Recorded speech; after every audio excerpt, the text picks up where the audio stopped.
देखो थर्मोडायनेमिक्स में आपको क्या दिख रहा है, अब देखो ये कंप्लीट, अब जैसे गैसीय स्टेट वैसा ही ये चैप्टर भी, लेकिन इसमें थोड़ा ज्यादा कॉन्सेप्ट है, इस चैप्टर में थोड़ा ज्यादा बच्चे फंसते हैं। और ये इस चैप्टर की मैं बात करूं तो ये चैप्टर अपने आप में तो इंपॉर्टेंट है बेटा, साथ साथ ये इलेक्ट्रोकेमिस्ट्री 12th का चैप्टर, फिर उसके बाद इक्विलिब्रियम चैप्टर, इन सारे चैप्टर जो आपका अगला चैप्टर है, इन सारे चैप्टर में यूटिलाइज होना है इनका, इसलिए इन चैप्टर्स को थोड़ा अच्छे से पढ़िए। ये चैप्टर अपने आप में तोप चीज है, तोप इसलिए बोल रहा हूं कि हर एक एग्जाम में इसके अच्छे क्वेश्चंस पूछे जाते हैं, तो अपने आप में तो एक वेटेज रखता ही है, साथ साथ और भी चैप्टर्स को इन्वॉल्व करता है, तो और चैप्टर्स के कॉन्सेप्ट पढ़ने में भी इसकी जरूरत पड़ेगी, इसलिए इस चैप्टर को थोड़ा अच्छे से करना है, इन चैप्टर्स मतलब दोनों को, थर्मोडायनेमिक्स एंड थर्मोकेमिस्ट्री। बुक में आपके एक ही चैप्टर है, लेकिन फैक्ट ये है कि ये दो टॉपिक हैं, दो अलग अलग टॉपिक हैं, दो अलग अलग चैप्टर हैं, थर्मोडायनेमिक्स अलग, थर्मोकेमिस्ट्री अलग। थर्मोडायनेमिक्स वो टॉपिक है जो आप फिजिक्स एंड केमिस्ट्री दोनों में पढ़ने वाले हो, वहां भी एक चैप्टर है बेटा हीट एंड थर्मोडायनेमिक्स, फिजिक्स में भी, लेकिन दोनों में डिफरेंस है। और इसी डिफरेंस के कारण अगर देखा जाए तो नीट का पेपर या जेई मेंस का पेपर सेक्शन में बटा होता है कि फिजिक्स सेक्शन ये है, केमिस्ट्री सेक्शन ये है, बायो या मैथ सेक्शन ये है, लिखा होता है ना भाई फिजिक्स, उसके क्वेश्चन फिर केमिस्ट्री, खास करके इस चैप्टर के इन्वॉल्वमेंट के कारण, क्योंकि इस चैप्टर में फिजिक्स में और केमिस्ट्री में डिफरेंस है बेटा। और डिफरेंस बेसिकली, डिफरेंस भी वैसा कुछ नहीं है, साइन का डिफरेंस है, साइन बोले तो रेफरेंस पॉइंट का डिफरेंस है। जैसे रेफरेंस पॉइंट में क्या आप लोगों ने फिजिक्स में ये चीज पढ़ी होगी कि अगर हम सब बस में जा रहे हों और आपका कोई दोस्त छूट गया, बाहर खड़ा है, तो आपके रिस्पेक्ट में मैं क्या हूंगा, मैं भी बस में हूं, चल रही है बस, तो आपके रिस्पेक्ट में मैं रेस्ट पे, और वहीं दोस्त जो आपका बाहर छूट गया उसके रिस्पेक्ट में, मतलब मैं ही ये पर्सन हूं जो दो तरीके से दिख रहा है, एक रेस्ट पे भी दिख रहा है, एक मोशन में भी दिख रहा है। तो ये किसका डिफरेंस है? डिफरेंस तो रेफरेंस पॉइंट का है ना। मैं तो जहां हूं, आप भी मेरे साथ बस में थे, इसलिए आपके रिस्पेक्ट में मैं रेस्ट में हो गया, बाहर जो बंदा है उसके रिस्पेक्ट में मैं क्या हो गया, तो रेस्ट एंड मोशन दोनों क्राइटेरिया आ गई रेफरेंस पॉइंट के कारण।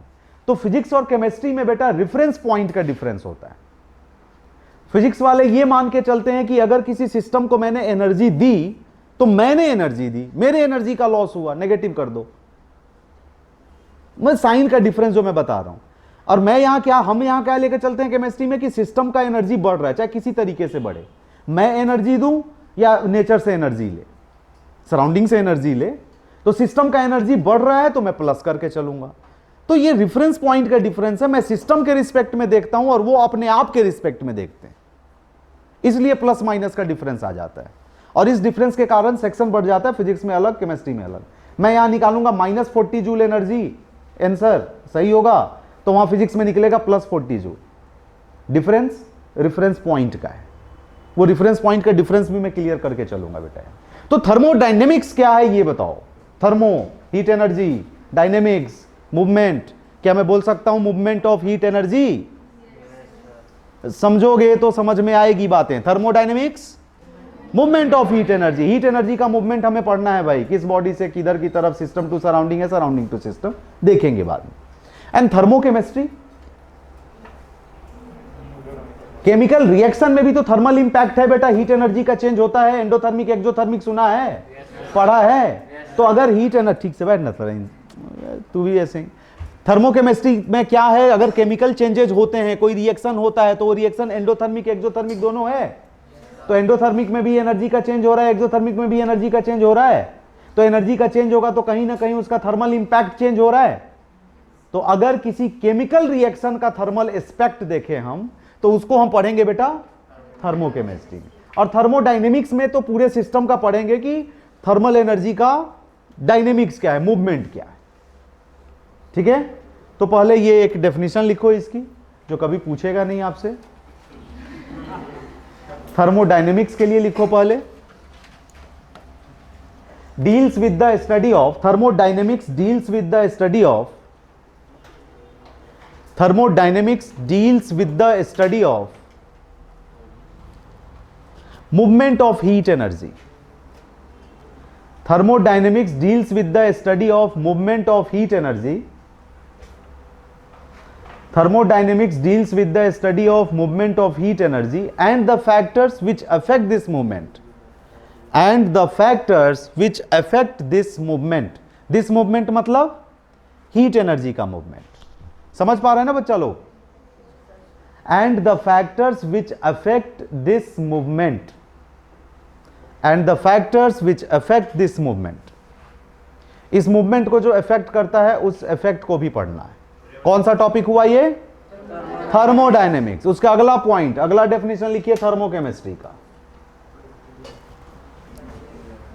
Thermochemistry deals with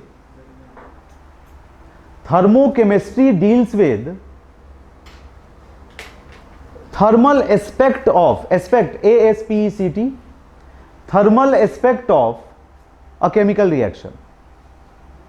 Thermochemistry deals with thermal aspect of a chemical reaction. Thermal aspect of a chemical reaction. तो यही हमें पढ़ना है थर्मोडायनेमिक्स एंड थर्मोकेमिस्ट्री में। लेकिन इसके लिए बेटा कुछ चीजों को जानना जरूरी है जिसको हम बेसिक पॉइंट के टर्म में लिखते हैं। और आपको पता है चैप्टर स्टार्ट में बेसिक पॉइंट्स नहीं करता हूं, लिखिए बेसिक पॉइंट्स।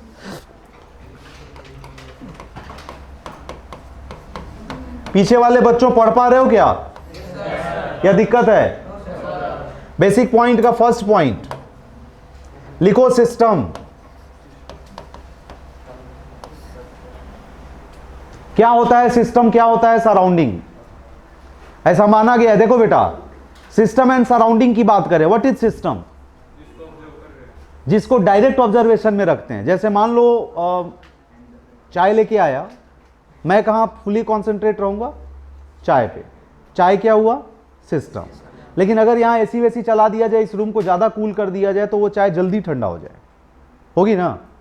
और अगर रूम में थोड़ी टेम्परेचर ज्यादा है तो फिर क्या होगा? ये थोड़ा देर से ठंडा होगा। ठंडा तो उसको होना है, ये तो नेचुरल फेनोमेनन है कि हाई हीट एनर्जी से लो हीट एनर्जी की तरफ, हाई टेम्परेचर से लो टेम्परेचर की तरफ हीट एनर्जी का फ्लो होगा।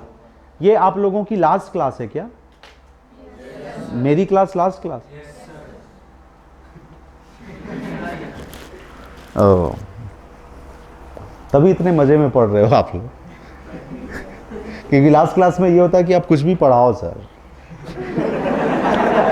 आप कुछ भी बोलो, बस हम लिखने वाले हैं, घर जाके समझेंगे। नहीं, इस मोड में तो नहीं है ना आप लोग?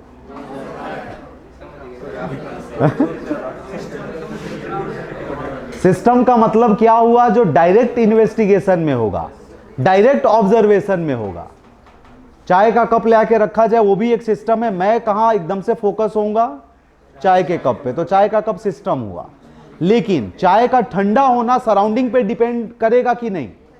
सर्दियों में चाय थोड़ी जल्दी ठंडी हो जाती है, जबकि ज्यादा जरूरत है। गर्मियों में ज्यादा देर तक गर्म रहती हैं, कम जरूरत है। तो देखो, ये सिस्टम क्या है? सिस्टम वो चीज है जिसको हम डायरेक्ट ऑब्जर्व करते हैं, डायरेक्ट इन्वेस्टिगेट करते हैं। लेकिन किसी भी सिस्टम पे, जैसे मान लो कोई रिएक्शन तुम कर रहे हो, तो चाय के कप की बात की, लैब में तुम कोई रिएक्शन कर रहे हो, मान लो कोई दो रिएक्टेंट को मिला रहे हो, एक प्रोडक्ट बना रहे हो, कंटेनर लिया, बीकर लिया, सब मिला रहे हो, तो तुम तो फोकस उस चीज पे हो। तुम बाहर के टेम्परेचर प्रेशर पे फोकस हो गए क्या, कि इसका रूम का टेम्परेचर कितना, प्रेशर कितना है, कितना प्रेशर टेम्परेचर उसको हम दे रहे हैं, ऐसा तो फोकस नहीं हो गया। आप तो फोकस हो गए कि ये दो रिएक्टेंट है, मिलाना है हमको, प्रोडक्ट बनाना है। तो आप जिस चीज पे फोकस हो, दैट इज सिस्टम। लेकिन आपको यह भी पता है बेटा कि कोई भी रिएक्शन एक पर्टिकुलर टेम्परेचर प्रेशर पे होता है, तो उतना पर्टिकुलर टेम्परेचर प्रेशर आप देंगे तभी वो रिएक्शन होगा, नहीं तो नहीं होगा। समझ रहे बात को? तो वो टेम्परेचर प्रेशर किसका होगा? सराउंडिंग का होगा। तो केमिस्ट्री में खास करके ये सिस्टम और सराउंडिंग दोनों को मिला के बोला गया है कि system plus surrounding is equal to universe. मतलब सिस्टम वो जो डायरेक्ट इन्वेस्टिगेशन में हो, सराउंडिंग वो जो डायरेक्ट इन्वेस्टिगेशन में ना हो, लेकिन वो सिस्टम को इफेक्ट करता हो, करेगा ना इफेक्ट। और system plus surrounding is equal to whole of the universe. Clear है? तो सिस्टम के लिए लिखो जरा, सिस्टम के लिए लिखो, विच इज डायरेक्ट इन्वेस्टिगेशन और ऑब्जर्वेशन। मतलब एज सच कुछ ये डेफिनेशन पूछता नहीं है, इसको जस्ट समझना है, इसलिए बेसिक पॉइंट्स में लिखवा रहा हूं। which is under direct investigation, which is under direct investigation or observation, which is under direct investigation or observation is known as system. which is under direct investigation or observation is known as system. Second point surrounding लिखिए.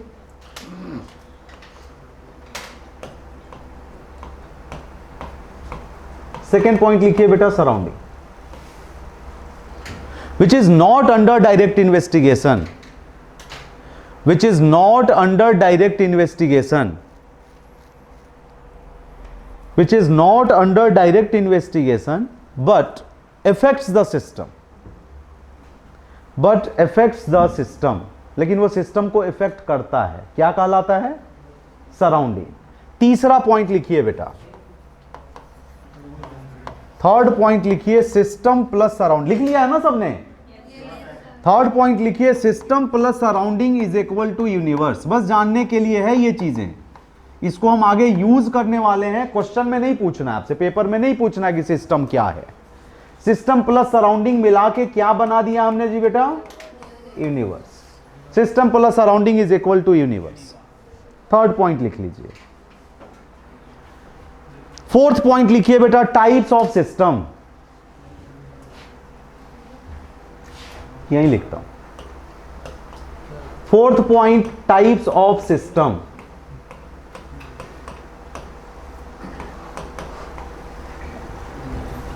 Types of system तीन तरीके का सुना तो होगा. Open system, close system, क्या होता क्या है? Open system, close system, isolated system, ये तीन सिस्टम होते हैं. कौन कौन से सिस्टम हैं, क्या कोई बताएगा? जानते हो तो बताओ. जिसमें ओपन तो होता है जिसमें ही वो एनर्जी और मास दोनों एक्सचेंज होते हैं, और क्लोज एग्जाम्पल वही, हाँ वो चाय का कप नहीं होगा. वेपर निकल रहे हैं तो मास भी तो एक्सचेंज हो रहा है, उसका कुछ ना कुछ मास तो सराउंडिंग में जा रहा है ना बेटा. चाय गर्म गर्म छानो आप कप में, तो उस कंडीशन में क्या होगा? वेपर्स निकलेंगे ना ऊपर. तो वेपर्स का मतलब क्या हुआ? मास एक्सचेंज हो रहा है. और धीरे धीरे तो वो ठंडी होगी चाय. हे लड़का चाय पिएगा? धीरे धीरे ठंडी होगी वो चाय. तो क्या हुआ? हीट एनर्जी का भी एक्सचेंज हुआ. तो मास और हीट एनर्जी दो, बैठ जाइए, समझ गया मैं, आपको पता है. मास एंड हीट एनर्जी, तीसरा भी आंसर गर्ल्स की तरफ से. मास एंड हीट एनर्जी दोनों के दोनों क्या होंगे? शर्म कर. मास एंड हीट एनर्जी दोनों के दोनों क्या होंगे? क्या होंगे? Exchange with the surrounding. देखो देखो, ओपन सिस्टम, ये क्लोज क्या हुआ? वहीं चाय का कप लेके आए, ढक दिया उसको, ढक दिया उसको, तो वाटर वेपर तो ऊपर जाएगा, लेकिन फिर चिपक के फिर वाटर ड्रॉपलेट बन के फिर पानी चाय में. समझ गए क्या बोल रहा हूं? तो क्या मास उसका गया सराउंडिंग में, लेकिन क्या ढक देने के बाद चाय ठंडी नहीं होगी? तो एनर्जी तो ट्रांसफर हुआ ना, एनर्जी ट्रांसफर हुआ. और आइसोलेटेड, अब आ रही है एनर्जी तुम लोगों में. मास और एनर्जी कुछ भी ट्रांसफर, जानते हुए भी नहीं बोलना भी एक कमी है बेटा. मास और एनर्जी दोनों ट्रांसफर नहीं होता, कोई भी ट्रांसफर नहीं होता. तो उसको क्या बोलेंगे हम? आइसोलेट. जो थर्मस फ्लास्क होता है, हालांकि thermos flask complete isolate system नहीं होता, तो कुछ तो सराउंडिंग से अटैच्ड होता है, इसलिए कंप्लीट आइसोलेट सिस्टम नहीं. अब देखिए जरा, तो अब इसको थोड़ा दूसरे स्टाइल में लिखना है. सुनो बेटा, ओपन सिस्टम लिखने को तो स्टेटमेंट तो आप लिख ही सकते हो कि mass and energy both are exchange with the surrounding. तो सुनो बेटे, मास और एनर्जी दोनों अगर एक्सचेंज होगा सराउंडिंग से, तो मास का चेंज कितना होगा? Delta M. जीरो होगा कि नहीं होगा? ओपन सिस्टम में डेल्टा एम क्या जीरो होगा? बिल्कुल नहीं. Delta M is not equal to zero and delta Q is not equal to zero. ये समझ रहे हैं क्या लिख रहा हूं मैं? मतलब मास भी कांस्टेंट और हीट एनर्जी भी कांस्टेंट. कांस्टेंट नहीं है, कांस्टेंट नहीं है, मतलब मास भी चेंज हुआ और हीट एनर्जी भी चेंज हुआ. क्लोज सिस्टम में क्या मास का चेंज हो रहा है? तो डेल्टा एम होगा क्या बेटा? ये जीरो होगा, लेकिन delta Q is not equal to. यहां पर क्या होगा आइसोलेट सिस्टम में? Delta M is equal to zero and delta Q is equal to. तो बस इतना ही लिख दें तो चलेगा ना? स्टेटमेंट आप बना लोगे ना? Mass and energy both are exchange, so not equal to zero.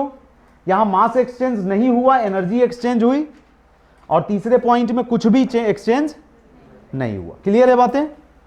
तो ये पॉइंट लिख लीजिए आप, सिंबॉलिक फॉर्मेट में लिखिए, स्टेटमेंट बनाने की जरूरत नहीं है। स्टेटमेंट अगर आएगा तो क्या आप बना सकते हैं? ठीक है, लिख लीजिए। सर लेकिन एनर्जी तो हीट की फॉर्म में भी हो सकती है और वर्क की तो आपने डेल्टा की हाँ, हीट एनर्जी के फॉर्म में, और वर्क डन। तो हीट और वर्क डन जो होता है बेटा, यहां पर डेल्टा का साइन नहीं होता, यहां क्यों मैं हीट एनर्जी की बात कर रहा हूं, तो यहाँ डेल्टा इसलिए लिख रहा हूं कि चेंज इन हीट एनर्जी की बात कर रहे हैं, कि हीट एनर्जी का चेंज। ये क्यू जो कंसीडर कर रहा हूं ये सिर्फ हीट एनर्जी के लिए, यहाँ हीट एनर्जी है, वर्क डन नहीं लेना है। यहाँ हीट एनर्जी की बात की जा रही है, वर्क डन को कंसीडर नहीं। हालांकि क्यू में भी डेल्टा टर्म यूज नहीं करते हैं, लेकिन हीट एनर्जी का चेंज यहाँ कंसीडर नहीं हो रहा, इसलिए नॉट इक्वल टू जीरो, यहाँ not equal to zero, equal to zero. ठीक है, मास एंड हीट एनर्जी की बात कर रहे हैं, वर्क डन नहीं। अभी वर्क डन की कैलकुलेशन नहीं, अभी आगे आएगा तब बताऊंगा डेल्टा कहां लेना है, डेल्टा कहां नहीं लेना है। क्लियर हुई बातें ये? बोलिए।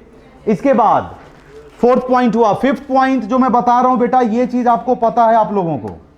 फिफ्थ पॉइंट जो बोल रहा हूं ये चीज आपको पता है। कौन कौन सा प्रोसेसेस की बात कर रहा हूं? आइसोथर्मल तो पता है बेटे, जस्ट एक बार रिवाइज कर लीजिए, लिख लीजिए जल्दी से। फिफ्थ पॉइंट में फिफ्थ का ए पार्ट लिख लीजिए, आइसोथर्मल। आइसोथर्मल बोले तो हाँ जी, ए पार्ट आइसोथर्मल। आइसोथर्मल बोले तो delta T is equal to zero. बस इतना लिखते जाना है, जो आप जानते हैं बस उसी चीज को बता रहा हूं। आइसोबैरिक प्रोसेस होगा कहीं तो क्या होगा? Delta Q is equal to delta P is equal to zero. अगर मैं सी पार्ट आइसोकोरिक की बात करूं क्या होगा? Volume constant. तो क्या मैं लिख सकता हूं delta V is zero? D part लिखिए बेटा, हाँ जी, adiabatic process, no exchange in heat energy, delta Q is equal to zero. यहां एक पॉइंट और लिखेंगे बेटा लोग, ठीक है, नहीं लिखा, नहीं लिख रहा, उधर नहीं लिखूंगा, एडियाबेटिक लिखो पहले आप। लिख दूं फिर से? मतलब मैंने बोल दिया नहीं लिखूंगा तो बोल रहे हो दिख रहा है आप सर? अच्छा ठीक है। एडियाबेटिक, एडियाबेटिक प्रोसेस में डेल्टा क्यू क्या होगा? जीरो। लेकिन इसके लिए एक पॉइंट लिख लीजिए बेटा, pressure, volume and temperature all may be changed. Pressure, volume and temperature, adiabatic के लिए लिखिए, pressure, volume and temperature all may be changed. तीनों के तीनों बदल सकते हैं, हीट एनर्जी नहीं बदले। ऑल मे बी चेंज्ड, ये प्रेशर, वॉल्यूम, टेम्परेचर की बात कर रहा हूं। डी पॉइंट हुआ। ई पॉइंट लिखिए बेटा, साइक्लिक प्रोसेस। साइक्लिक प्रोसेस,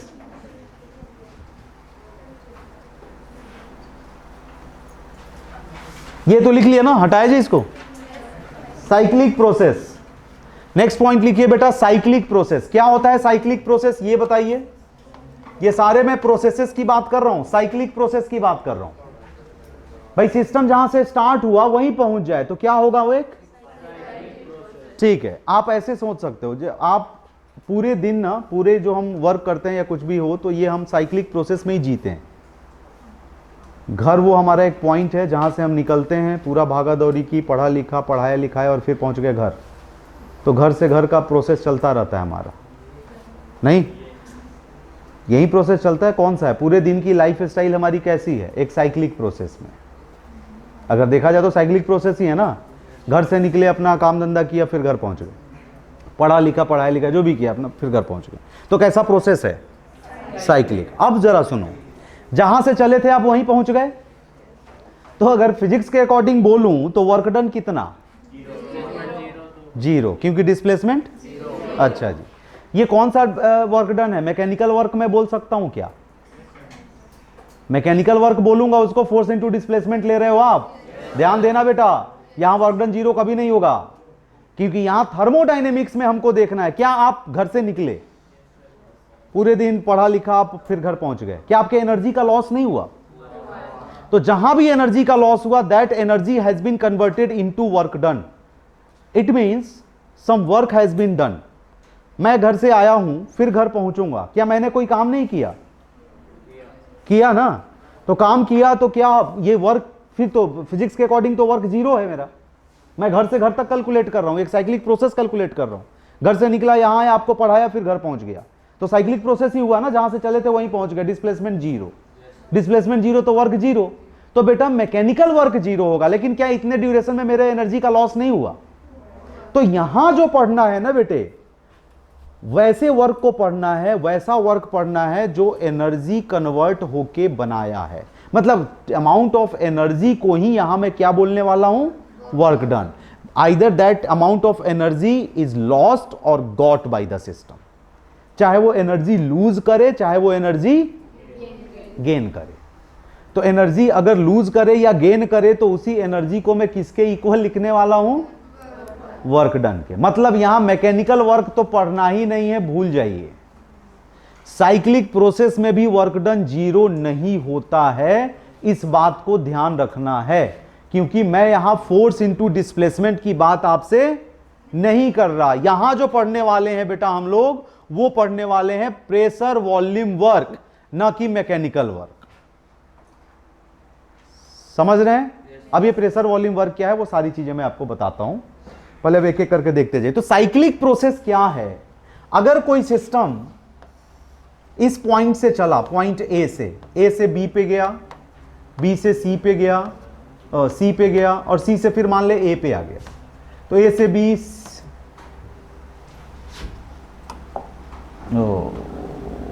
ठीक, ए टू बी, बी टू सी, और सी से फिर कहां पहुंच गया? ए पे। तो ऐसे प्रोसेस को हम क्या बोलने वाले हैं बेटा लोग? Cyclic process. ये प्रोसेस साइक्लिक प्रोसेस कहलाएगा। मान लो ये प्रेशर वर्सेस वॉल्यूम का कर्व ले रहा हूं, इसका बहुत इंपॉर्टेंस है, अभी आगे पढ़ने वाले हैं हम लोग। तो ऐसे प्रोसेस को हम क्या बोलने वाले हैं? साइक्लिक। लेकिन साइक्लिक अगर छूट जाए, साइकिल कंप्लीट ना हो, तो मैं क्या बोलूंगा उसको? A cyclic. साइकिल नहीं है। काहे ऐसे काहे देख रहा है सब भाई? आ रही है बात समझ में? नहीं आ रही आप लोगों को? तो साइक्लिक प्रोसेस ये हुआ जहां जहां से स्टार्टिंग पॉइंट है वहीं एंड पॉइंट भी है। Starting point and and point किसी सर्कल का सिमिलर। अच्छा, आपने थर्मोडायनेमिक्स वहां पढ़ लिया फिजिक्स में क्या? और ठीक है, तो फिर वहां का एग्जांपल तो मैं दे ही नहीं सकता हूं, समझा ही नहीं सकता हूं। ठीक है, ये चीज समझ में आया? ओके, तो ये साइक्लिक प्रोसेस है। इसके बाद जो प्रोसेस होगी, अगर साइकिल में कोई चीज नहीं चलती है, तो मैं क्या बोलने वाला हूं? A cyclic process. मान लो इसका कर्व जो है कहीं से स्टार्टिंग पॉइंट है, that is not the final point. A से गया, ऐसे ऐसे गया, मान ले ऐसे आ गया, ए स्टार्टिंग पॉइंट है और डी इसका फाइनल पॉइंट है। यहां बी भी कवर किया, सी भी कवर किया, तो जो स्टार्टिंग पॉइंट है वो एंड पॉइंट नहीं है। तो ऐसे प्रोसेस को तुम क्या बोलोगे बेटे? ए साइक्लिक प्रोसेस। तो ये हुआ साइक्लिक, ये हुआ ए साइक्लिक। समझ में आया ना? जहां से स्टार्ट किया वहीं खत्म किया, तो साइकिल में चल रहे हैं, साइक्लिक प्रोसेस है। जहां से स्टार्ट किया एंड पॉइंट कुछ और है, तो ये साइक्लिक प्रोसेस है। क्लियर हो रही है बातें? छापो इसको जल्दी से। तो 3 प्रोसेसेस तो आपने स्टेट्स ऑफ मैटर में भी किए थे, गैसियस स्टेट में। कौन कौन सा? आइसोथर्मल, आइसोबैरिक एंड फिर यहां एडियाबेटिक बढ़ाया, साइक्लिक बढ़ाया, ए साइक्लिक कराया।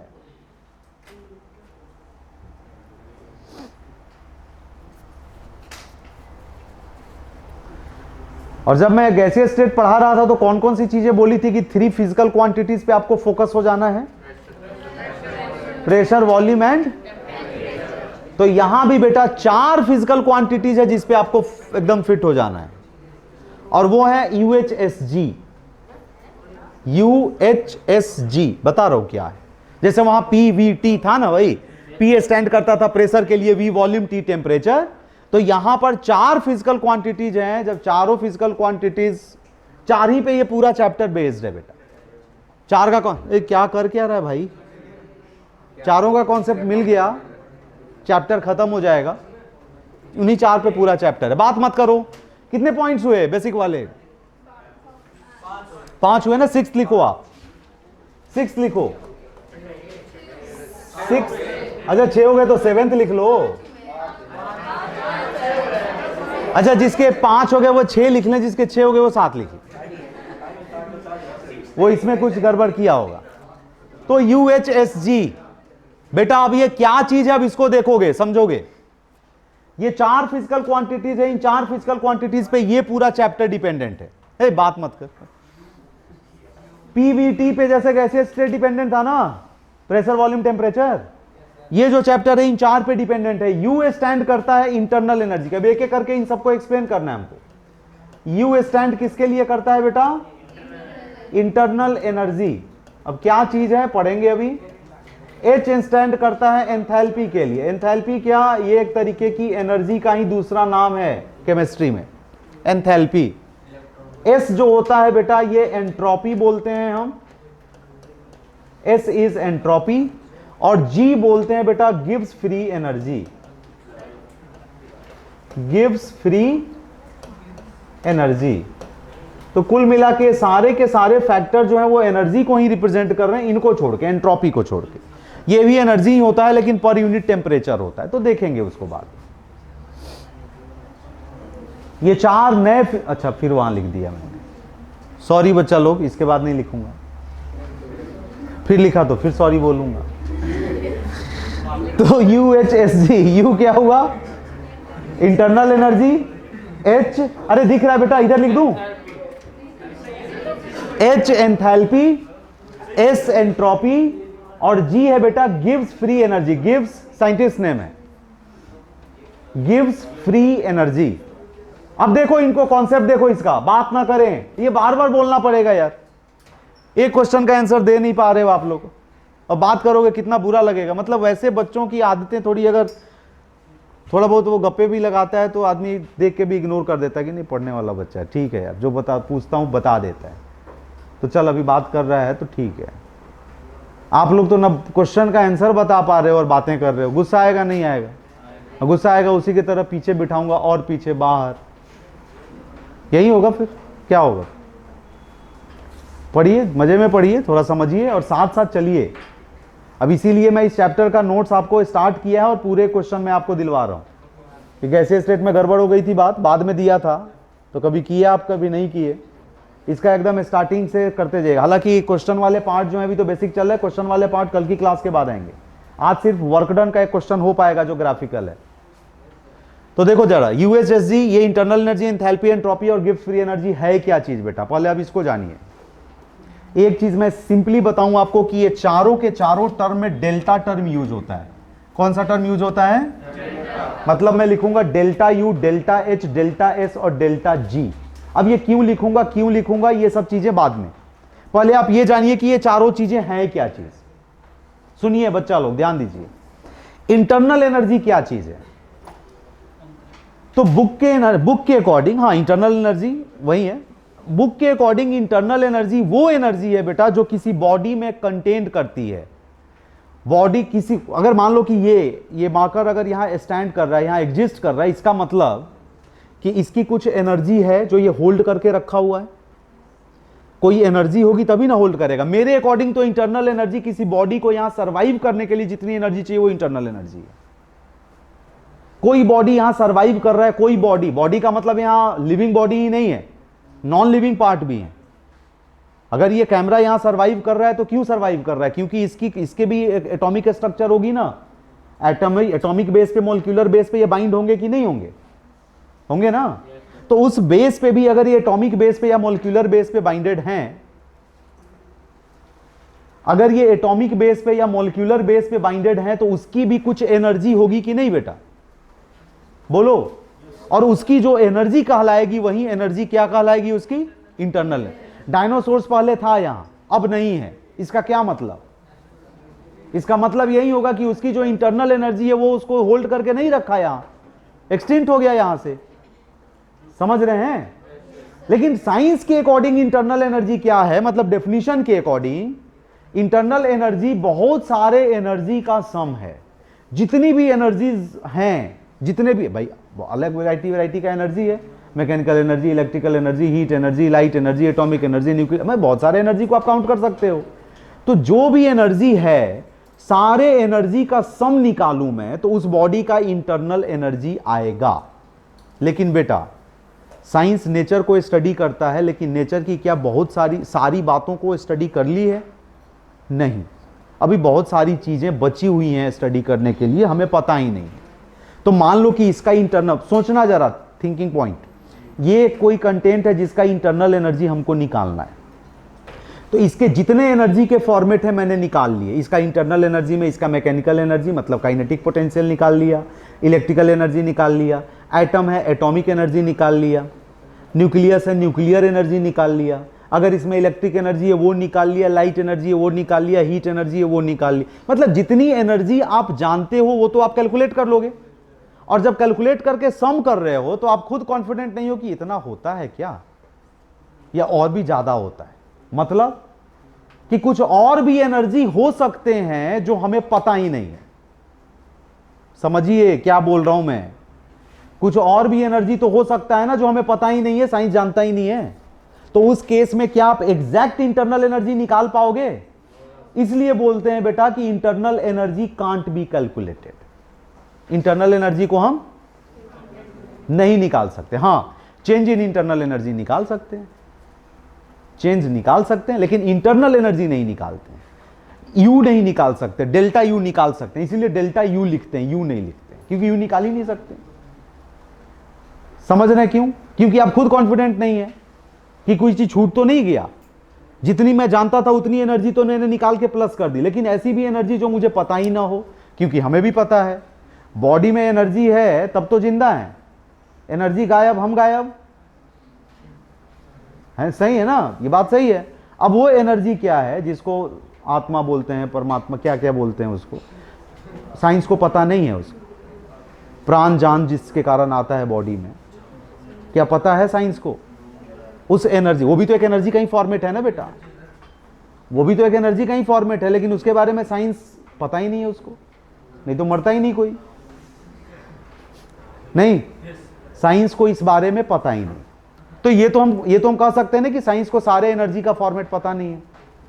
तो जब एनर्जी का सम है और सारे एनर्जी का फॉर्मेट मुझे ही नहीं पता है, तो क्या मैं सारी उसकी इंटरनल एनर्जी निकाल सकता हूं किसी बॉडी की? नहीं, ये तो साइंस की बात हो गई।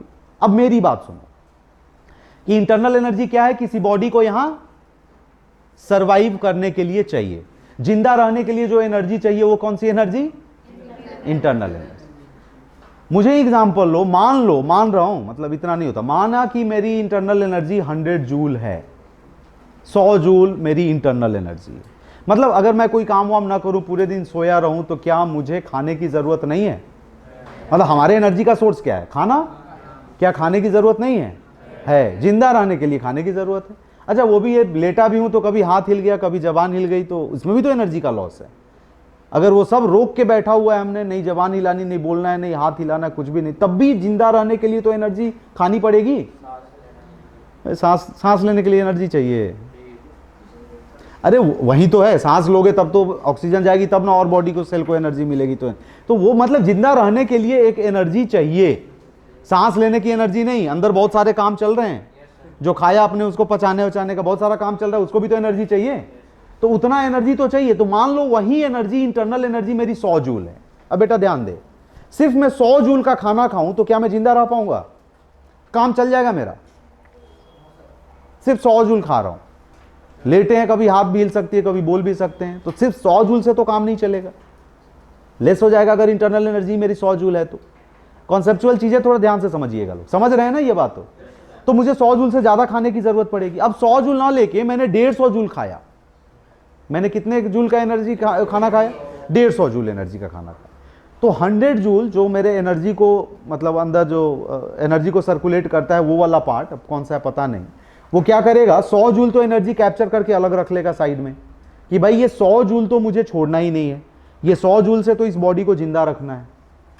बचा कितना एनर्जी और फालतू में? 50। मतलब मैंने खाया कितना? 150 जूल एनर्जी। तो 150 जूल में 100 जूल तो मेरी बॉडी अलग लेके रखेगा। वो बॉडी को ही पता है कि इंटरनल एनर्जी मेरी कितनी है, मुझे भी नहीं पता इंटरनल एनर्जी कितनी है, क्योंकि इंटरनल एनर्जी हम कैलकुलेट ही नहीं कर सकते। तो 100 जूल तो बॉडी लेके अलग रख लेगा कि भाई इसमें से खर्च ही नहीं करने हैं, ये तो इसको सर्वाइविंग एनर्जी है, ये इतना तो जिंदा रहने के लिए चाहिए। समझ रहे हैं ना? तो जिंदा रहने के लिए जो एनर्जी चाहिए वो एनर्जी इंटरनल एनर्जी। और क्या करेगा, बचा हुआ एनर्जी क्या है जी, 50 जूल। 50 जूल वो मुझे देगा कि इसके मालिक आप हो, इसके मालिक आप नहीं हो। बेशक आपने ही कमाया है ये, आपने ही खाया है ये 150 जूल आपने ही खाया है, लेकिन आप ही को जिंदा रखने के लिए ये रखूंगा मैं, आपको नहीं देने वाला। आप जो काम करोगे वो इसी से करोगे।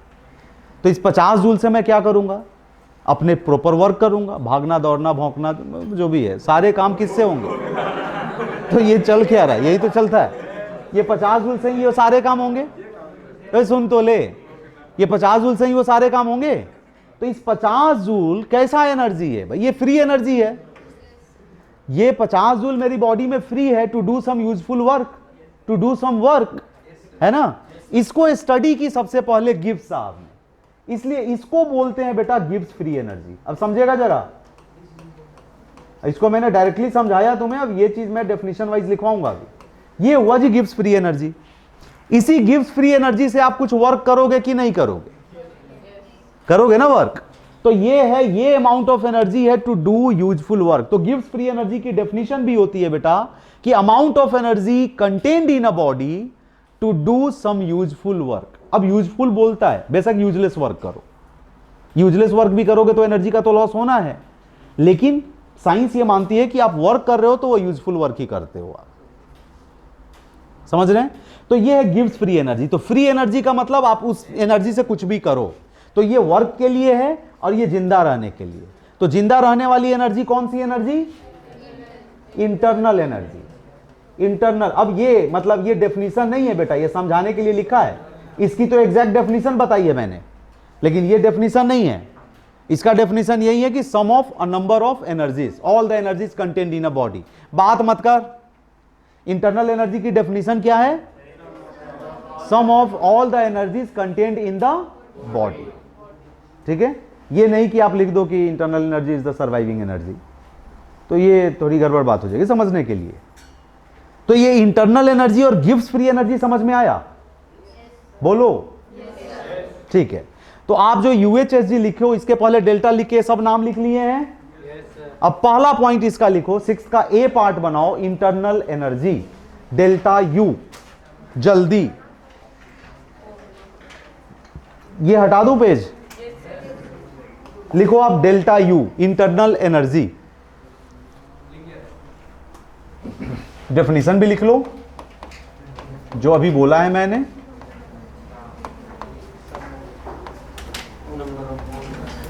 सम of it is sum of all the energies contained in the system. It is sum of all the energies contained in the system.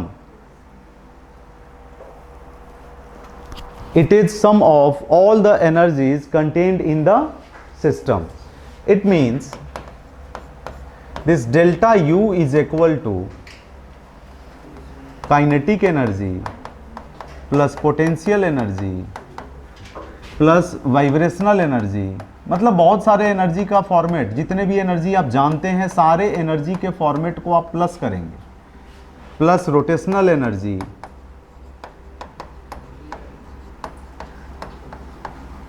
Plus atomic energy, plus nuclear energy, plus heat energy, plus electrical energy and dot dot dot dot. ठीक है, तो ये सारे energy का सम है, इसीलिए बेटा हम इसको कैलकुलेट नहीं कर सकते। तो एरो देखिए अगले पॉइंट में लिखिए, internal energy can't be calculated. समझ में आ रही है बात सबको? Internal energy can't be calculated. Internal energy can't be calculated while WHILE while change in internal energy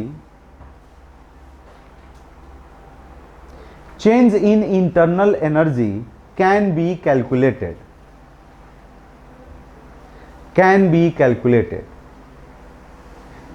तो U को हम निकाल नहीं सकते इसलिए U लिखते नहीं हैं। हमेशा इंटरनल एनर्जी को हम किससे रिप्रेजेंट करते हैं बेटा लोग? डेल्टा U से लिखिए, क्योंकि जिसको हम कैलकुलेट कर सकते हैं वही ना लिखेंगे बेटे, तो इसलिए इसको हम किससे निकालते हैं? डेल्टा यू से। अब एक चीज और जो सुनो, इसी के बारे में एक अगला पॉइंट, मतलब मैंने क्या बोला है आपको कि इंटरनल एनर्जी, किसी बॉडी को यहां सरवाइव करने के लिए एनर्जी चाहिए, ठीक है। अब मेरी अगर इंटरनल एनर्जी को सुमो पहलवान के इंटरनल एनर्जी से कंपेयर की जाए तो क्या उसकी इंटरनल एनर्जी ज्यादा है, उसको ज्यादा खाने की जरूरत है, ज्यादा एनर्जी इनटेक करने की जरूरत है मेरे रिस्पेक्ट में? समझ रहे हैं ना? क्यों? क्योंकि उसका वॉल्यूम ज्यादा है, नंबर ऑफ सेल्स ज्यादा है। तो नंबर ऑफ सेल्स ज्यादा है तो उसको ज्यादा एनर्जी चाहिए कि नहीं जिंदा रहने के लिए? इसका मतलब क्या है कि इंटरनल एनर्जी वॉल्यूम डिपेंडेंट हुआ? नहीं समझे आप? जिस भी कंटेंट की, जिस भी बॉडी की कोई भी सब्सटेंस है उसमें वॉल्यूम ज्यादा है, मतलब उसका इंटरनल एनर्जी ज्यादा होगा कि नहीं? हम क्या करते हैं, हमें क्या इंटरनल एनर्जी इक्वल रहता है हमेशा? गॉड ने हमें एनर्जी भरी, इंटरनल एनर्जी फेंक दिया नीचे। जैसे जैसे हम बढ़ते जाते हैं अपनी इंटरनल एनर्जी मेंटेन करते जाते हैं। जब इंटरनल एनर्जी कमी हुई फिर गॉड के पास थोड़ा और भरो दूसरे जन्म में। मतलब क्या है ये इंटरनल एनर्जी? क्या है? हम उस एनर्जी को मेंटेन करते हैं तो यहां सरवाइव कर रहे हैं, नहीं मेंटेन करेंगे ऊपर होंगे, कहीं और होंगे। तो कंडीशन यही है बेटा कि इंटरनल एनर्जी किस चीज पे डिपेंड करेगी। अगर कोई छोटा कोई सब्सटेंस है तो उसको कम खाने की जरूरत है, छोटा कोई जानवर है उसको कम खाने की जरूरत है, एलिफेंट है कोई बड़ा जानवर है उसको ज्यादा खाने की जरूरत है। तो इंटरनल एनर्जी किस पे डिपेंड कर रही है? वॉल्यूम पे। मतलब ये होता है बेटा energy at constant volume. Very very important, लिखो internal energy is energy at constant volume. सीधे पढ़ लेने पे इसको ये जल्दी याद होता नहीं है, ये चैप्टर ये कंफ्यूजन में रहता है। अभी तो बहुत कम चीजें इंट्रोड्यूस हुई आपके सामने। Internal energy is energy at constant volume. So delta U is also represented by QV, energy at constant volume. Delta U को हम QV से भी रिप्रेजेंट करते हैं बेटा। अब ये QV क्या है, एक और टर्म आएगा फिर क्लियर होगी चीजें। इस डेल्टा यू को किससे भी रिप्रेजेंट करते हैं? QV। Q for energy, energy at constant volume. QV का मतलब लिखा मैंने energy at constant volume, energy at constant volume, energy at constant volume है बेटा। तो डेल्टा यू को हम QV से भी रिप्रेजेंट करते हैं। ये है internal energy. Internal energy clear हुआ? ठीक है। इंटरनल एनर्जी के बाद नेक्स्ट पॉइंट लिखिए। ये अलग अलग कलर कैसे हो जा रहे हैं? नहीं अपोजिट तो होता है लेकिन इसी साइड कैसे हो गया ये?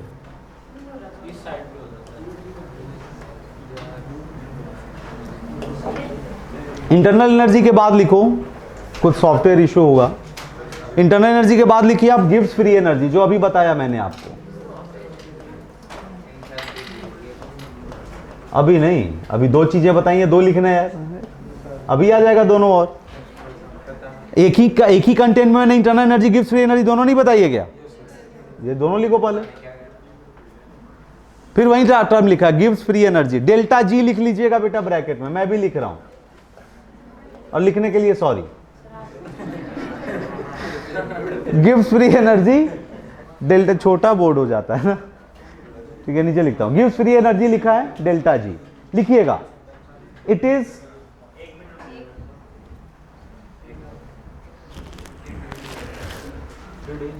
contained in a body, it is contained in a body, या the energy contained in a body to do some useful work. Energy contained in a body to do some useful work is known as Gibbs free energy. It is हटा दो, उसकी जगह energy लिख दो। Energy contain शुरुआत में energy contained in a body to do some useful work is known as Gibbs free energy. मतलब क्या है बेटा लोग, इस गिब्स फ्री एनर्जी की मैं बात करूं, जिसको हमने डेल्टा जी लिखा है, इसलिए लिखा है कि जो एनर्जी खाया है उसी का एक पार्ट है ना। तो जब इंटरनल एनर्जी के पार्ट में ये प्लस है तो इंटरनल एनर्जी में नहीं कैलकुलेट कर सकता, तो इसकी भी कैलकुलेशन करनी तो मुश्किल होगी कि एग्जैक्टली कितना है। हाँ, जितना हम वर्क करते हैं उतना लिख देते हैं डेल्टा जी। तो डेल्टा जी क्या है? गिव्स फ्री एनर्जी है। अब ये गिव्स फ्री एनर्जी को मैं क्या लिखूंगा? This delta G is equal to minus में W यूजफुल वर्क है, इसलिए ये यूजलेस भी हो सकता है, वर्क होना चाहिए। माइनस साइन का क्या मतलब है? माइनस क्यों लिखा? सोचिए आप, एक बढ़ रहा है तो एक घट रहा है कि नहीं? मैं कोई वर्क करूं तो दिखेगा यार सर ने इतने ईंटें जोड़ दी, बहुत काम किया, तो मेरी एनर्जी का लॉस होगा कि नहीं? तो वर्क तो पॉजिटिव दिखेगा लेकिन एनर्जी का लॉस होगा कि नहीं? वो कौन सी एनर्जी होगी बेटे? अरे कौन सी एनर्जी? Gives free energy. कौन सी एनर्जी? लॉस जो एनर्जी का होगा वो कौन सी एनर्जी का लॉस होगा? Gives free energy. तो गिव्स फ्री एनर्जी में अगर कमी आएगी तो वर्क प्लस होगा, गिव्स फ्री एनर्जी नेगेटिव जाएगी तो वर्क पॉजिटिव। अरे वर्क दिखेगा तो एनर्जी का तो लॉस होगा ना बेटा, वर्क प्लस में जाएगा तो एनर्जी, ठीक है। इसलिए डेल्टा जी हमने लिख दिया माइनस में W। Delta G is equal to minus में W, या W is equal to minus delta G लिख सकते हो, ठीक है। ये है गिव्स फ्री एनर्जी, इंटरनल एनर्जी। मेरे हिसाब से ये दोनों चीजें समझ में आ गई हैं आपको, क्लियर है? अब लिखो आप एंथैल्पी।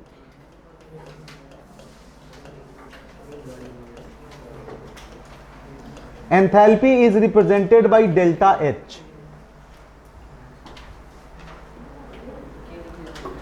और ये पार्ट जो एंथैल्पी है बेटा, ये हमने कंप्लीट पढ़ना है थर्मोकेमिस्ट्री में, बहुत सारे न्यूमेरिकल्स करने हैं। थोड़ा ध्यान दीजिए बेटा, इस पे बहुत सारे न्यूमेरिकल्स करने हैं आपको, इसलिए कंफ्यूज होने की बात नहीं है और घबराने की बात नहीं है। इस पे बहुत सारे न्यूमेरिकल्स करने हैं थर्मोकेमिस्ट्री वाले पार्ट में। तो थर्मोकेमिस्ट्री पढ़ेंगे तो उसमें हम इसको डिटेल करेंगे। बस अभी थोड़ा सा ये जानो कि डेल्टा H होता क्या है। अभी तो सबको थोड़ा थोड़ा ही बता रहा हूं, सबकी इंट्रोडक्शन है। डेल्टा H होता क्या है, एंथैल्पी होता क्या है? क्या ज्यादा परेशान है बेटा? लास्ट बेंच, क्या कुछ बात है कहने को? बोलिए बोलिए बोलिए।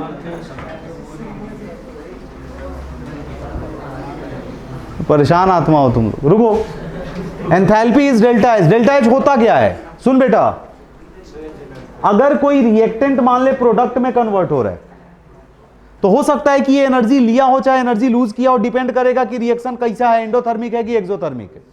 If reaction is endothermic, then some heat energy is absorbed by the system, absorbed by the reactant. तो रिएक्टेंट ने कुछ, मान लो कि मैं ये रिएक्शन लेता हूं बेटा एंडोथर्मिक, कैसा रिएक्शन ले रहा हूं मैं? एंडोथर्मिक रिएक्शन लेने जा रहा हूं। ये रिएक्शन लिया मैंने एंडोथर्मिक, और अगर एंडोथर्मिक है तो ये रिएक्टेंट कुछ एनर्जी जुड़ेगा इसके साथ, मान लो x जूल एनर्जी ये लिया, तब जाके प्रोडक्ट बना, ठीक है। और अगर यही एक्सोथर्मिक रिएक्शन होता तो क्या होता? ये रिएक्टेंट प्रोडक्ट में बदलता कुछ एनर्जी लूज करके।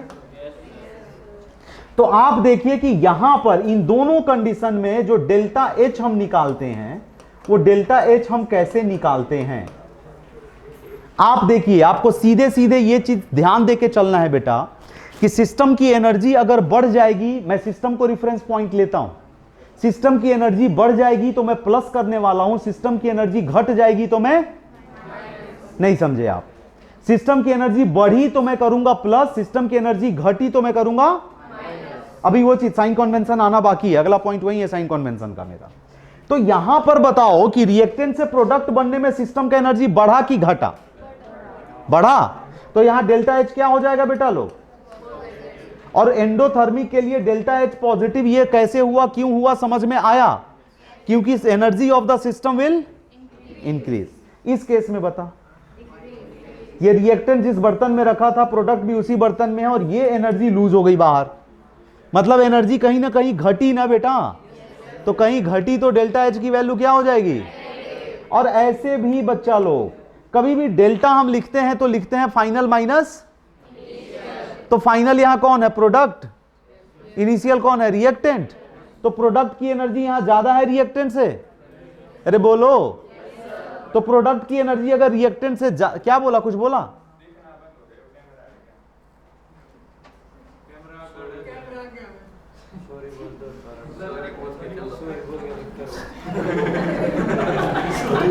सॉरी बोल के लिखते रहे। अरे ये इन लोगों का सिर्फ वो वर्ड नहीं दिख। आगे आ जाना, आगे आ जा। तो बैठेगा कहाँ? खड़े हो जाना, खड़े हो वहाँ थोड़ी देर बस खड़े हो, ये समझ ले। अब दिख रहा है? हाँ तो ठीक है, वैसे बैठ जा। एंथैल्पी के लिए क्या है? रिएक्टेंट अगर प्रोडक्ट में कन्वर्ट हुआ बेटा, तो रिएक्टेंट प्रोडक्ट में कन्वर्ट हुआ तो प्रोडक्ट की एनर्जी यहां बढ़ गई ना। एनर्जी लिया है रिएक्टेंट ने, तब प्रोडक्ट बना है, तो एनर्जी बढ़ गई तो डेल्टा एच क्या हो गया? और रिएक्टेंट प्रोडक्ट में बना, एनर्जी लूज कर गया, तो प्रोडक्ट की एनर्जी यहां घट गई तो डेल्टा एच क्या हो गया? क्योंकि घटेगा, क्योंकि कभी भी डेल्टा निकालते तो फाइनल माइनस इनिशियल, घट गया तो प्रोडक्ट कम है रिएक्टेंट से, प्रोडक्ट माइनस रिएक्टेंट करेंगे तो नेगेटिव आएगा, इसलिए डेल्टा एच नेगेटिव आया, पॉजिटिव आया। एंडो एक्सो समझ गए आप? तो ये वैल्यू डेल्टा एच की है। तो डेल्टा एच क्या है? This is the energy change during a transformation. कोई भी ट्रांसफॉर्मेशन होती है, कोई भी चेंजेज होती है, चाहे सॉलिड से लिक्विड बने, चाहे कोई रिएक्टेंट प्रोडक्ट बने, तो जितना एनर्जी का चेंज होगा that energy is delta H, enthalpy. तो एंथैल्पी के लिए डेफिनेशन लिखिए डेल्टा एच के लिए। ये नहीं लिखना है, ये तो समझने का पॉइंट था। एंथैल्पी की डेफिनेशन लिख, बोलूं? It is change in energy during a physical और chemical transformation. It is change in energy during a physical और केमिकल ट्रांसफॉर्मेशन। कोई फिजिकल प्रोसेस हो या केमिकल प्रोसेस हो। फिजिकल प्रोसेस का मतलब क्या है बेटा?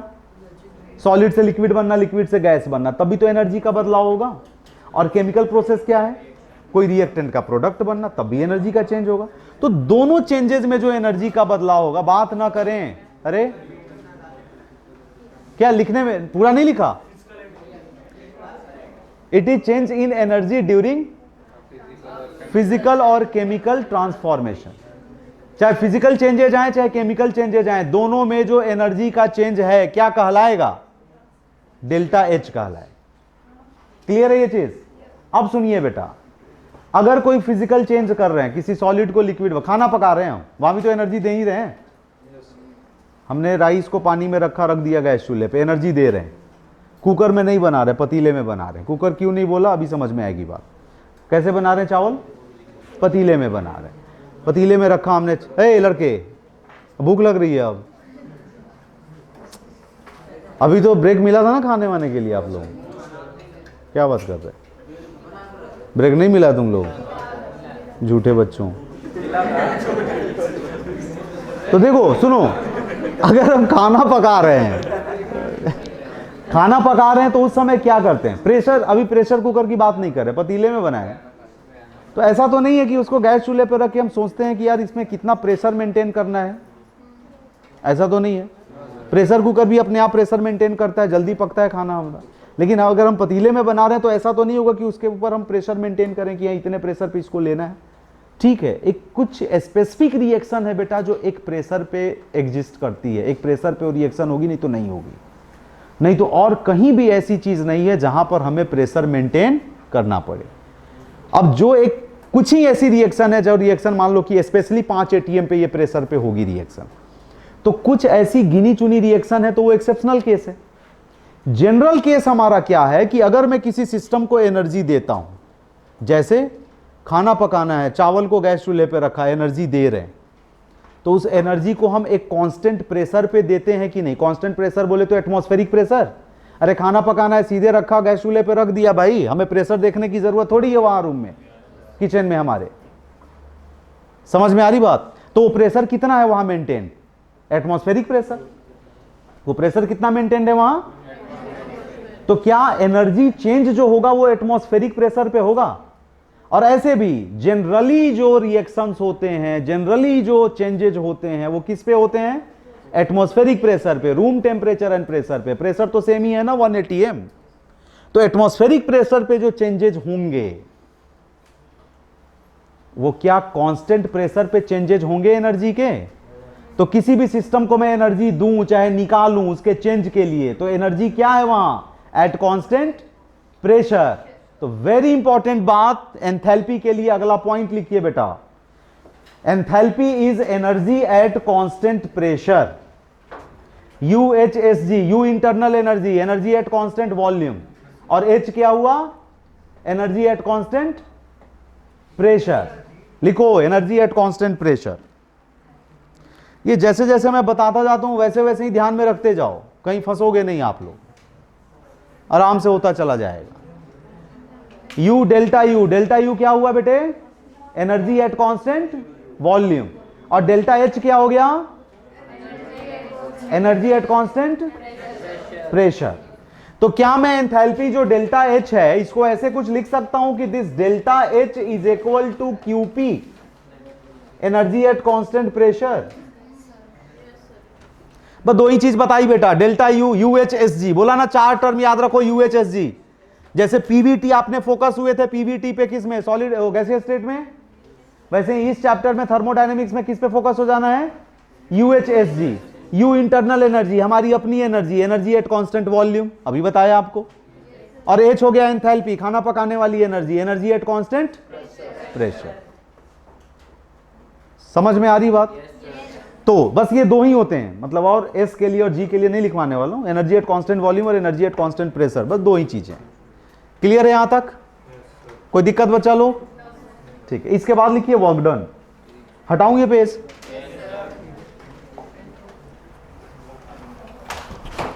इसके बाद लिखो आप work done by a system. Numerical पर, न्यूमेरिकल वाले पॉइंट पे तो अगले ही क्लास में आने वाले हैं, तो श्योर है। Work done by a system, सुन बेटा, इसके लिए तुम्हें इसके साइन कन्वेंशन को भी देखना पड़ेगा। साइड में पहले वो चीज लिख लीजिए, वो स्किप कर गया था, उसको लिख के तब इसको लिखना है। वो है बेटा sign convention. Sign convention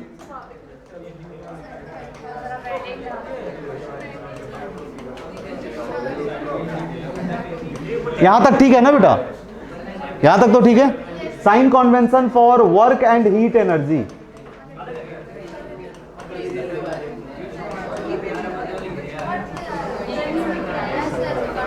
sign convention for heat energy and work done. ये साइन कन्वेंशन क्या है, अब इस चीज को देखिए। हीट एनर्जी की बात कर रहे हैं, हीट एनर्जी पॉजिटिव होगा, कब होगा, सिस्टम को दें या सिस्टम से निकालें, हीट एनर्जी की वैल्यू पॉजिटिव आएगी, मतलब वही डेल्टा H है, पॉजिटिव। सिस्टम को दें या सिस्टम से निकालें, दें। लिखिए heat energy given to the system, Q हमेशा पॉजिटिव होगा, कब होगा, when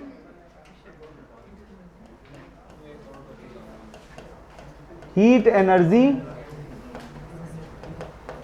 given to the system. अगर हम सिस्टम को एनर्जी दें तो वो पॉजिटिव वैल्यू आएगी उसकी। नेक्स्ट लिखिए आप, क्योंकि एनर्जी बढ़ेगी, समझ रहे हैं आप? जब सिस्टम की एनर्जी बढ़ेगी तो हमको प्लस लेना है, सिस्टम की एनर्जी घटेगी तो हमको माइनस लेना। अब heat energy is evolve from the system, या heat energy released by the system. अब वो कुछ एनर्जी लूज कर रहा है तो उसका एनर्जी बढ़ेगा कि घटेगा? बोलो बोलो, तो बैठ के तू लोग बातें करता रहा दोनों। हीट एनर्जी अगर लूज करेगा तो बढ़ेगा कि घटेगा उसका एनर्जी? घटेगा। तो क्या हो जाएगा, सिस्टम का एनर्जी घट गया तो माइनस। लिखो Q is equal to negative when heat energy is released by the system or evolved from the system. When heat energy is released by the system, when heat energy is released by the system or evolved from the system, evolved from the system. ठीक है बेटे? तीसरा point अब work done के लिए लेना है बेटा लोग। वर्क डन के लिए कैलकुलेशन देखो आप, अगर मैं वर्क डन की कैलकुलेशन करूं तो वर्क डन नेगेटिव होगा। जब work done by the system हो, अगर कोई सिस्टम वर्क करे तो वर्क नेगेटिव होगा कि पॉजिटिव होगा? नेगेटिव होगा, क्योंकि उसके एनर्जी का क्या होगा, लॉस होगा। तो मुझे सिस्टम को मेन चेक करके चलना है कि सिस्टम का एनर्जी बढ़ेगा तो मुझे क्या ले लेना है, प्लस, और सिस्टम का एनर्जी घटेगा तो W is equal to negative. लिखिए when work is done by the system, work is done, यहां तो दिख रहा है ना बेटा लोग, work is done by the system. अगर सिस्टम कोई वर्क करता है तो उसकी एनर्जी का लॉस होगा, और एनर्जी का लॉस होगा तो मैं डब्ल्यू क्या लेने वाला हूं? बस अब ये लास्ट पॉइंट ही पढ़ रहे हैं, इसलिए बस 5-7 मिनट कॉन्सेंट्रेट रहिए। और आज के आज ये जो पढ़ा है बस जाके घर पे पढ़ लीजिएगा बेटा, ठीक है। डब्ल्यू नेगेटिव है, अगर डब्ल्यू पॉजिटिव कब होगा बोलो? लिखिए work is done on the system. W is positive when work is done on the system. W is positive, आपको दिख रहा है बेटा लास्ट बेंच, ठीक है। W is positive when work is done on the system. आप लोगों को दिख रहा है? आपको बेटा? हाँ, आपको नहीं दिखेगा तो फिर तो दिक्कत होगी, मैंने बिठाया है आपको वहां, आपको दिखना चाहिए। वर्क इज पॉजिटिव, क्या लिखा? Work is done. अब ये work is done on the system का मतलब क्या है बेटा लोग? क्या मतलब इसको ऐसे कॉन्सेप्चुअली फिजिकली कैसे समझ पाएंगे कि क्या है sir work is done on the system? Work by the system, कोई सिस्टम वर्क कर रहा है ये तो समझ में आ रही है। जैसे मान लो, सुनो, लेबर बुलाया, बोला ये दीवार तोड़नी है, क्या करेगा वो? हैमर लेगा, सुन तो लो, और एक ही जगह हिट करता रहेगा। अब वो हैमर लेके आए, हथौड़ा लेके आए, कभी यहां हिट करे, कभी वहां हिट करे, कभी वहां हिट करे, या क्या टूटेगी दीवार? एक ही जगह हिट करने का क्या मतलब है उसका? सुनिए, जिस पॉइंट पे वो हिट करेगा, क्या एक ही हथौड़े में टूटेगा ये दीवार? नहीं, लेकिन उसी पॉइंट पे बार बार हिट करता रहेगा तो खिसकेगी ईंटें यहां से, और एक बार खिसकी तो फिर टूटने शुरू। तो एक ही जगह वो हिट करने का मतलब क्या? इस वॉल को सिस्टम मान बेटा, सिस्टम मान। देख, समझ है कॉन्सेप्ट, समझ। दो चीजें जिस बॉन्ड से बनती हैं, जिस एनर्जी से बनती हैं, उसको बोलते हैं बॉन्ड एनर्जी। जैसे यहां ब्रिक्स को बांटा हुआ है सीमेंट वाली और रेत वाली एनर्जी से, उस एनर्जी से बंधी हुई है। तो एक एनर्जी का फॉर्मेट तो है जिससे ये बंधा हुआ है। मिट्टी से मैं वॉल जोड़ दूं, दो ईंटों को जोड़ दूं, जल्दी वो चिपकेगा, ज्यादा अट्रैक्शन होगी। वहीं सीमेंट से जोड़ दिया तो अट्रैक्शन ज्यादा होगी ईंट में। तो एक बाइंडिंग फोर्स तो दे रहे हैं ना आप, एक केमिकल दे रहे हैं, तो केमिकल से वहां बाइंडिंग फोर्स हमने दिया, उस एनर्जी को क्या बोलेंगे? Bond energy. तो जिस एनर्जी से वो बंधा है बेटा, उतनी ही एनर्जी अगर बाहर से मैं उसको सप्लाई कर दूं तो टूट जाएगा। उतनी एनर्जी सप्लाई नहीं कर पाऊं, नहीं टूटेगा। सिंपल सा फंडा है। तो वो जो लेबर आया वो करेगा क्या? एक बार हैमरिंग किया, एक बार हथौड़ा मारा, तो इसने कुछ वर्क किया, इसकी एनर्जी का लॉस हुआ, लेकिन एनर्जी कंजर्व होती है, तो इसका एनर्जी जाके वो एक जगह उस वॉल में सेट, ठीक। एक ही पॉइंट पे हथौड़ा मारता रहेगा, इसकी एनर्जी कन्वर्ट होके उसमें जाके सेट होती रहेगी। इतनी ज्यादा स्टोर उस वॉल में हो जाएगी कि उसकी बाइंडिंग एनर्जी से जैसे इक्वल चाहे ज्यादा हो गई जो एनर्जी ये दे रहा है, तो बॉन्ड टूट जाएगा, ब्रिक्स अलग अलग। तो अगर वॉल को मैं सिस्टम मानूं, तो सिस्टम में जब मैं हैमरिंग करूं तो उसका ये work done on the system है, तो सिस्टम में एनर्जी का स्टोरेज हो रहा है कि नहीं? क्योंकि उतनी एनर्जी होगी तभी तो ब्रिक्स टूटेंगे, अलग अलग होंगे। समझ पा रहे हैं क्या बोल रहा हूं मैं? उससे कम एनर्जी, मैं एक बार हथौड़ा मारूं, क्या टूट जाएगा दीवार? ये लेकिन वही वैसे ही हथौड़ा मैं मारता रहूं एक ही पॉइंट पे, तो क्या होगा? दीवार टूटेगा। तो कंडीशन क्या हुई कि एक ही पॉइंट पे जब हम उसको हैमरिंग करते रहे, कंडीशन क्या हुई? उस कंडीशन में मेरी एनर्जी, लेबर की एनर्जी क्या हुई? वहां स्टोर होती रही। इतनी स्टोर हो गई कि जो उसकी बॉन्ड एनर्जी थी, ब्रिक्स के बीच जो बॉन्ड बना था, जितनी एनर्जी से वो बंधे थे, उतनी एनर्जी हमने बाहर से सप्लाई दे दिया उसको, एनर्जी टूट गया। इसीलिए बोलते हैं बेटा bond energy equal to bond dissociation energy, chemical bonding में पढ़ा होगा। Bond energy is equal to bond dissociation energy. जिस एनर्जी से बॉन्ड बनता है उतनी एनर्जी बाहर से दे दो, टूट जाएगा, तो उसी एनर्जी को बोलेंगे बॉन्ड डिसोसिएशन एनर्जी। अब समझिए, तो वर्क डन पॉजिटिव लिख लिया आपने, क्या? Work done on the system. अब सुनिए, यहां जो work done by the system हमें पढ़ना है, वो work done by a system लिखा है, सीधे वर्क डन लिखो, बाय और on the system doesn't matter, by और ऑन द सिस्टम। यहां बाय द सिस्टम भी लिखें चाहे ऑन द सिस्टम भी लिखें, ठीक है। यहां जो वर्क डन पढ़ना है, यहां पर ध्यान रखिएगा, स्टार बना के ही लिखो, we do not have to study mechanical work, we do not have to study mechanical work, so don't use W is equal to force into displacement. Don't use लिख रहा हूं मैं, डोंट यूज इट, क्योंकि यहां हमें mechanical work नहीं पढ़ना है। डोंट यूज, पहला पॉइंट यही बता रहा हूं मैं कि ये यूज ही नहीं करना बेटा, इसलिए तो साइक्लिक प्रोसेस में भी वर्क हुआ।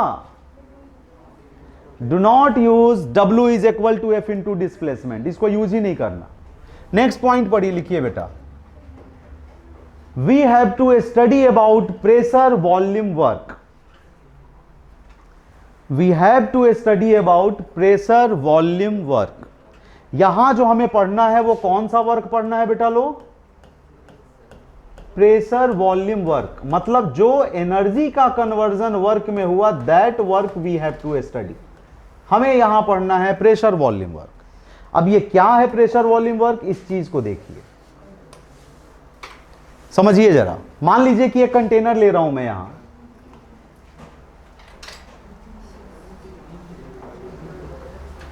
सिलिंड्रिकल कंटेनर है और यहां पर एक पिस्टन लगाया हमने, सिलिंड्रिकल पिस्टन तो समझते हैं ना? अबे हाँ। यहां एक पिस्टन लगा है, मूवेबल पार्ट, ये मूवेबल पार्ट है, इसमें कोई गैस भरी हुई है, इसमें कुछ गैस भरी हुई है, ये गैस, इसका क्रॉस सेक्शनल एरिया है A is the cross sectional area of the cylinder. अब समझते जाइए जरा, बस छोड़ ही रहा हूं आप लोगों को, थोड़ा देखिए, लास्ट पार्ट है ये टॉपिक का, समझिए। कुछ देर के बाद में ना ये पिस्टन, गैस का प्रेशर बढ़ा, लास्ट पॉइंट, अरे ये भी तो सोच सकता है इतना ही तो लिखना है। गैस का प्रेशर बढ़ा, क्या होगा? ये पिस्टन ऊपर की तरफ खिसकेगा कि नहीं? इसके अंदर गैस रखा हुआ है, गैस का प्रेशर मैं बढ़ा दूं, क्या होगा? मुझे पता है लास्ट क्लास है तुम लोगों की, जाने की जल्दी में हो, बहुत सारे बच्चों को भूख भी लग जाती है खाने के बाद भी, हाँ, मतलब ये कौन सी नई बात बता रहा है कि नहीं खाया इसलिए भूख लगी है सर? अरे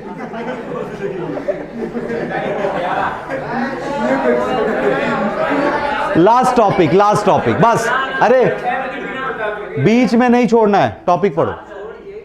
गैस है, ये क्रॉस सेक्शनल एरिया इसका ए है, सुनो बच्चों एकदम शांत, क्रॉस सेक्शनल एरिया ए, ये गैस है, गैस एक प्रेशर क्रिएट करेगा, ये this is work done by the gas हुआ, तो क्या होगा? ये पिस्टन जो है वो ऊपर उड़ेगा, ठीक बोल रहा है, उड़ेगा ये पिस्टन मान ले यहां पहुंच गया, ये पिस्टन पहुंच गया यहां, क्रॉस सेक्शनल एरिया ए है, मान लिया कि ये वाली पहले वाली हाइट इसकी h1 है। देख अभी बहुत इजी सा है, समझ इसके कॉन्सेप्ट को। शुरुआत का हाइट कितना है? h1, बाद की जो फाइनल हाइट है दिस इज h2। तो क्या मैं बोल सकता हूं कि ये वाला पॉइंट हमारा डेल्टा एच है, delta H small h, delta height, change in height है, h2 माइनस h1 है ये, delta H is equal to h2 minus h1। अब समझिए बेटा लोग, मुझे निकालना है यहां से प्रेशर, और सुनिए प्रेशर होता क्या है? प्रेशर होता है क्या? Force by area.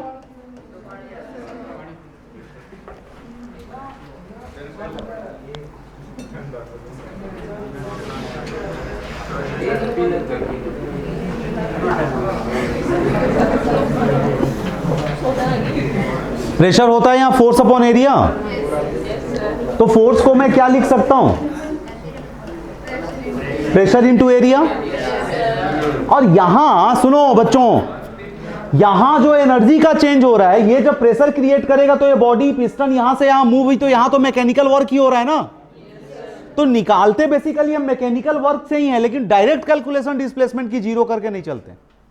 अब देखिए, अगर यहां से मैं वर्क डन की कैलकुलेशन करूं तो वर्क आपको पता है कि force into displacement, mechanical work है ये।